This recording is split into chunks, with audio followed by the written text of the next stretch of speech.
Hi hello friends, ಎಲ್ಲರಿಗೂ ನಮಸ್ಕಾರ. Shilpa vlogs ಇನ್ ಚಿತ್ರದುರ್ಗ ಚಾನಲ್ಗೆ ಸ್ವಾಗತ. ಫ್ರೆಂಡ್ಸ್, ನಾನಿವತ್ತು ಹೊಳಲ್ಕೆರೆಗೆ ಬಂದಿದ್ದೀನಿ. ಯಾಕೆ ಅಂದರೆ ಹೊಳಲ್ಕೆರೆಯಲ್ಲಿ ಕುಕ್ಕಡೇಶ್ವರಿ ಜಾತ್ರೆ ಇದೆ, ಅದಕ್ಕೋಸ್ಕರ ಫುಲ್ಲು ರಶ್ ಇತ್ತು, ಟ್ರಾಫಿಕ್ ಕೂಡ ಇತ್ತು. ಕಾರ್ನ ಫುಲ್ ಮುಂದೆ ಆ ಕಡೆ ಪಾರ್ಕ್ ಮಾಡಬೇಕಾಗಿತ್ತು, ಬೈಕ್ಗಳೆಲ್ಲ ಇಲ್ಲೇ ನಿಲ್ಲಿಸಿದ್ದಾರೆ. ಅದಕ್ಕೋಸ್ಕರ ಹೋಗಿ ಅಲ್ಲಿ ಕಾರ್ನ ಪಾರ್ಕಿಂಗ್ ಮಾಡಿಬಿಟ್ಟು ಸ್ವಲ್ಪ ದೂರ ನಡ್ಕೊಂಡ್ಬಂದ್ವಿ. ಇದೇ ದೇವಸ್ಥಾನ, ಕುಕ್ಕಡೇಶ್ವರಿ ದೇವಸ್ಥಾನ. ಫುಲ್ಲು ರಶ್ ಇತ್ತು, ಹಾಗಾಗಿ ಕ್ಯೂವಲ್ಲಿ ನಿಂತ್ಕೊಂಡಿದ್ವಿ. ಹಾಗೆ ಆ ಕಡೆ ಸೈಡಲ್ಲೆಲ್ಲ ಆಟ ಆಡೋ ವಸ್ತುಗಳ ಅಂಗಡಿಗಳೆಲ್ಲ ಹಾಕಿದ್ದಾರೆ. ಇನ್ನು ಸಂಜೆ ಟೈಮಲ್ಲಿ ಚೆನ್ನಾಗಿರುತ್ತೆ. ಹಾಗೆ ಹೂವಿನ ಅಲಂಕಾರ ಎಲ್ಲ ಚೆನ್ನಾಗಿ ಮಾಡಿದರು. ಅದು ದೊಡ್ಡದಾಗಿ ಒಂದು ಬಿಳಿ ಬಟ್ಟೆನ ಹಾಸ್ಬಿಟ್ಟು ಅಲ್ಲೆಲ್ಲ ಕಾಣಿಕೆಗಳನ್ನೆಲ್ಲ ಅದರೊಳಗಡೆ ಹಾಕ್ತಾಯಿದ್ರು. ಸುಮಾರು 1 ಗಂಟೆ ಕ್ಯೂವಲ್ಲಿ ನಿಂತ್ಕೊಂಡಿದ್ವಿ, ಅಷ್ಟು ರಶ್ ಇತ್ತು.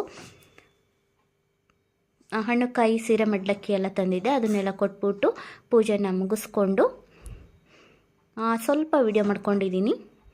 ಫುಲ್ ರಶ್ ಇತ್ತು, ಹಾಗಾಗಿ ಜಾಸ್ತಿ ವಿಡಿಯೋ ಮಾಡ್ಕೊಳಕ್ಕಾಗಲಿಲ್ಲ. ದರ್ಶನ ಎಲ್ಲ ಚೆನ್ನಾಗಾಯಿತು. ಪೂಜೆನೆಲ್ಲ ಮುಗಿಸ್ಕೊಂಡು ಹೊರಗಡೆ ಬಂದ್ವಿ. ಇವತ್ತಿನ ವ್ಲಾಗ್ ಇಷ್ಟೇ. ಬಾಯ್ ಬಾಯ್.